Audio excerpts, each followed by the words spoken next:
Bonjour et bienvenue dans ce tutoriel de Substance Painter. Dans ce tutoriel, nous allons utiliser les bases comme des notions plus avancées du logiciel au travers du personnage de Wesley de Portal 2. Portal 2, un excellent jeu d'ailleurs que je vous recommande de jouer si jamais vous avez jamais eu l'occasion. Enfin bref, on y revient. Du coup, la première chose à faire, c'est d'avoir un modèle 3D. Donc là, moi j'ai déjà importé depuis internet, il est ici. Ce modèle de Wesley se trouve assez facilement d'ailleurs, hein, si vous savez où chercher. C'est pas un problème. Ce qui nous intéresse en tout cas, c'est de vérifier les UV ici, donc sur 3ds Max, mais vous pouvez utiliser Maya, hein, même Blender, hein, pour ceux que ça intéresse. C'est pas important, ce qui nous intéresse, c'est le FBX qui en ressort. En tout cas, l'intérêt de vérifier les UV au préalable de Substance, c'est d'éviter des surprises, hein. Comme par exemple ici, vous voyez que c'est à peu près un bordel, hein, pour ceux qui connaissent les UV. Or, bon, c'est pas vraiment vrai parce que eux, ils utilisent des idées comme on peut le voir ici, donc ça ferait l'affaire pour le tutoriel. Mais en règle générale, surtout si vous débutez en substance, je vous recommande fortement de ne pas utiliser d'idées et de tout faire en flat sur un seul socle d'UV. Bref, on passe à la suite. Une fois que vous avez vérifié UV et que tout vous paraît correct, il suffit juste d'exporter, donc pour 3ds Max, hein, même pour Maya et que ce soit, d'exporter votre mesh au format FBX, donc là j'ai déjà fait, pas la peine de le refaire. Et voilà, une fois que vous l'avez fait, vous pouvez ouvrir Substance Painter et passer à la suite. Donc en attendant qu'il s'ouvre, bon, d'ailleurs il s'est déjà ouvert, donc c'est pas la peine d'attendre. Il suffit d'aller dans File, pardon, Select, donc pour sélectionner notre mesh qu'on a exporté au préalable, donc Wesley du coup. Le reste des infos ne nous intéresse pas. Ce qu'il faut vérifier, c'est ici si on a la résolution. Donc là on reste en 1024, c'est pas la peine d'aller plus haut. On n'a pas de nouvelle map à importer, donc de texture ou d'alpha, c'est pas la peine. Donc on peut faire OK. On se retrouve avec notre mesh. La première chose que j'aime bien faire sur Substance, puisque l'environnement du fond ne m'intéresse pas vraiment pour le moment, bah, je désactive. Donc ça se passe ici, dans Environment Opacity. Tout ce qui va concerner l'environnement en dehors du mesh se passe par ici de toute façon.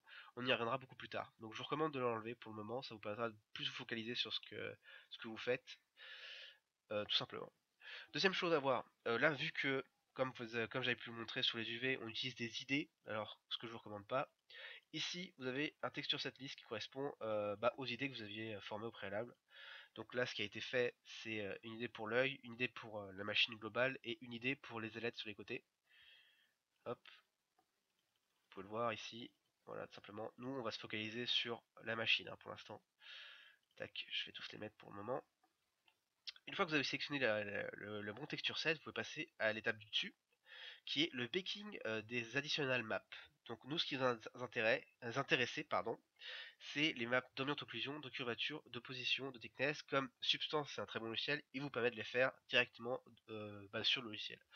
Donc ce qu'on va faire d'abord, c'est sélectionner le High Definition Mesh. Donc nous, vu qu'on n'a pas de High Definition Mesh, enfin du moins moi, sur Wesley, je reprends le même mesh, ça marche très bien, il n'y a pas de problème. Mais si vous avez un High Definition Mesh, donc avec des Turbo Smooth par exemple sur S-Max, ou un truc de ZBrush, quoi que ce soit, ça marche, c'est même fait pour, allez-y, foncez. Mais là, vu qu'on l'a pas, on peut reprendre le même, ça marche, il n'y a aucun problème.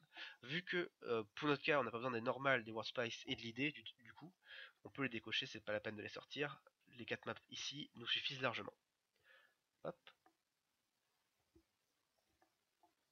On peut déjà voir apparaître quelques détails, hein, sur le mesh, notamment dans l'occlusion ici. Hop, on peut régler d'ailleurs si vous voulez. Voilà, donc maintenant on est pareil pour commencer à faire des textures. Donc très simple, première chose à faire, c'est sortir la ref.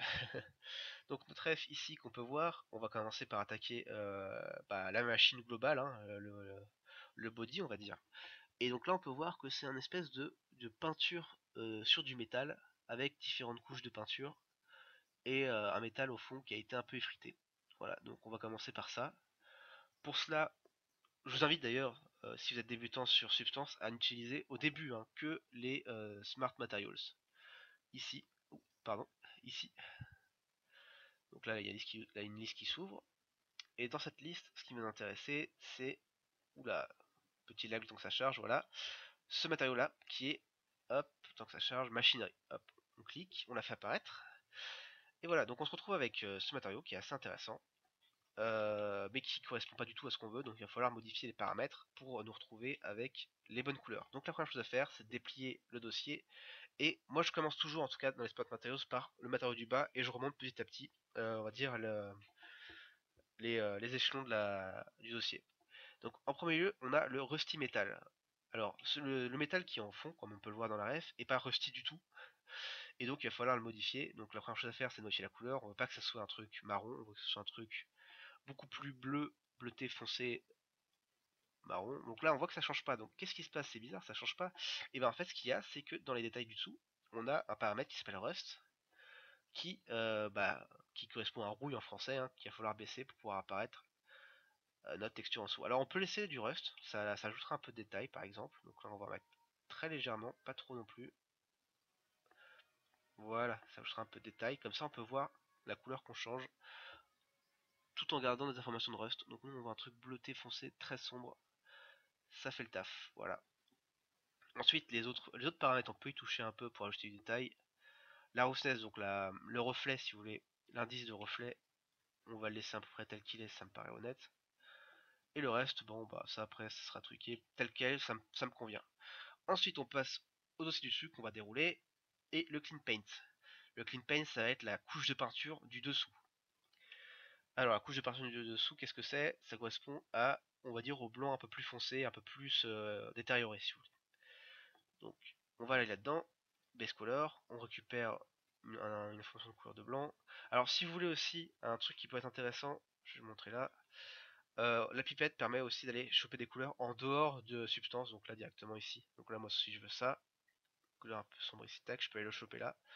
Et je l'ai directement dans Substance Painter. Merci. Hop. Si vous voulez, vous pouvez le faire à la main. Moi je chopais un truc un peu plus à la main, histoire d'avoir précisément ce que je souhaite. Voilà. Donc là on se rend pas bien compte parce qu'il y a encore du jaune, donc on va aller choper l'autre couleur ici et donner une nuance de blanc un peu plus claire. Voilà. D'ailleurs, faut choper encore du bleu, puisque c'est en nuance de bleu. Un autre truc à savoir important aussi, faut se méfier sur ce genre de matériaux. Tout en haut, il y a un matériau de dust qui cache un peu en fait tout le travail que j'ai et nuance la couleur d'une mauvaise façon, ce qui fait qu'on n'a pas les bonnes couleurs sous les yeux. Donc ce que je vous recommande de faire aussi quand vous travaillez, c'est de désactiver, enfin, sauf le principal bien sûr, tous les layers euh, en même temps que vous remontez. Comme ça vous voyez petit à petit votre travail. Donc là on peut reprendre par en bas, on va modifier. Une fois qu'on a fait ça, par exemple là je trouve que c'est un peu trop bleu par exemple, on peut retourner vers le noir. On rajoute le clean paint qui me paraît beaucoup trop on va dire lisse et qui reflète beaucoup trop, donc on va ajouter un peu de roughness. D'ailleurs la valeur de roughness n'est pas prise en compte parce qu'il doit y avoir un truc avec le masque, mais ça c'est pas important. Ah oui, parce que en fait je me suis trompé, c'est pas celle-là, c'est celle-là, celle du dessus, my bad. Donc la roughness on va la descendre un petit peu, voilà, ça me paraît déjà mieux. On veut prendre ensuite la dirty paint qu'on va activer ici et on va un peu descendre le blanc, ça me paraît déjà un peu mieux. On va reprendre notre F, la F que j'ai fermée bien sûr parce que je suis un abruti. Hop, attendez juste un instant que je la ressorte. Voilà. Tac tac tac, ça me paraît pas mal. On va juste choper un bleuté plus, enfin un blanc un peu plus bleuté pour le blanc du dessus. Voilà. Et ça me paraît pas mal. Ok, maintenant on peut passer à la partie du masking ici. Donc en gros, la partie de gauche c'est la couleur si vous voulez, et la partie de droite c'est le masking. Et quand vous cliquez dessus, ça vous ouvre une petite fenêtre en plus ici, qui vous permet d'avoir les paramètres. Donc ensuite il suffit juste de un peu modifier les paramètres pour pouvoir avoir ce que vous recherchiez à la base. Moi ce que je veux c'est l'inverse. Hop, ça. Voilà. Un autre truc intéressant aussi à savoir, n'hésitez surtout pas à placer votre viewport de la façon dont vous le souhaitez, hein. Elle est entièrement modulable, assez bien faite. Donc profitez-en, hein, allez-y, faites-vous vraiment plaisir là-dessus. Moi je le fais pas parce que tel quel la viewport me convient, mais si jamais vous avez un setup bien précis que vous souhaitez utiliser, n'hésitez pas. Elle est entièrement modulable. Ok. Donc on continue sur nos détails. Hop, jusqu'à que ça vous convienne. Et comme j'ai dit, hein, les maps qu'on vient de faire, donc ambiance occlusion, curvature qui ont été back à l'avance, c'est pour cela qu'elles servent. Hein. Sinon, c'est les paramètres que vous rentrez ici n'auraient aucune influence sur la texture. Donc c'est pour ça que c'est important de les faire à l'avance. Ici il se passe rien. De toute façon, moi je pense qu'on est bon. Les scratchs on verra plus tard. La position on peut la laisser. Mais je pense que là actuellement le matériau blanc a une texture qui me paraît pas mal. Ok, on peut passer à la peinture maintenant. Donc la différence qu'il y a entre la partie du dessous et la peinture au-dessus. Pareil, on rechoppe les paramètres. On commence par en haut. Ça, le contraste, on peut le laisser tel qu'il était parce qu'on veut quand même qu'il y ait une rupture entre les deux. Le grunge, on va pas trop y toucher. Le scale, on ne touche pas. L'ambiance occlusion, ça me paraît bon. La range, on peut y toucher un peu. Alors voilà, il faut se méfier d'un truc aussi. C'est que là, pour ce mesh précis, l'œil, enfin l'œil, donc la partie ici qui correspond à l'œil de Wesley, donc celle-là. Ici, il y a une information de bande occlusion qui s'est mise et qui ne nous intéresse pas, puisque l'œil est censé bouger dans tous les sens, et si il bouge dans un autre sens que celui-là, bon là c'est parce que le mesh n'est pas dans une position de base, hein, c'est vraiment pour l'exemple, mais là je vous explique parce que ça peut arriver dans d'autres conditions.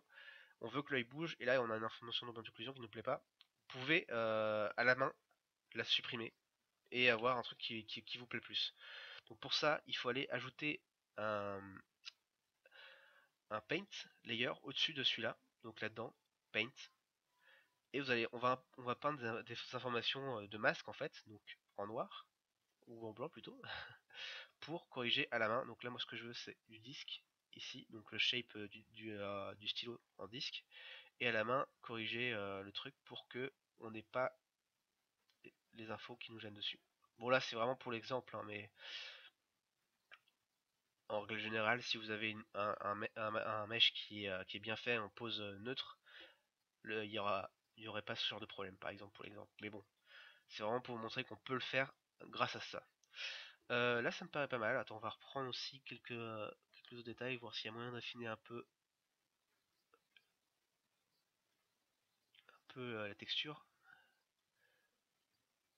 Le convexe, on n'y touche pas. Hop, ça me plaît.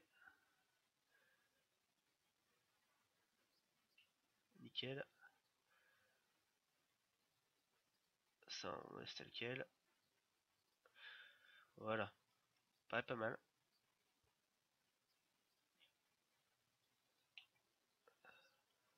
Ok, c'est cool. Voilà, donc maintenant qu'on a ça, on va pouvoir passer un petit peu à la suite, mais pour ça, ça sera dans la prochaine vidéo, que je vous invite à regarder juste après. Voilà, on se retrouve là-bas, à tout de suite.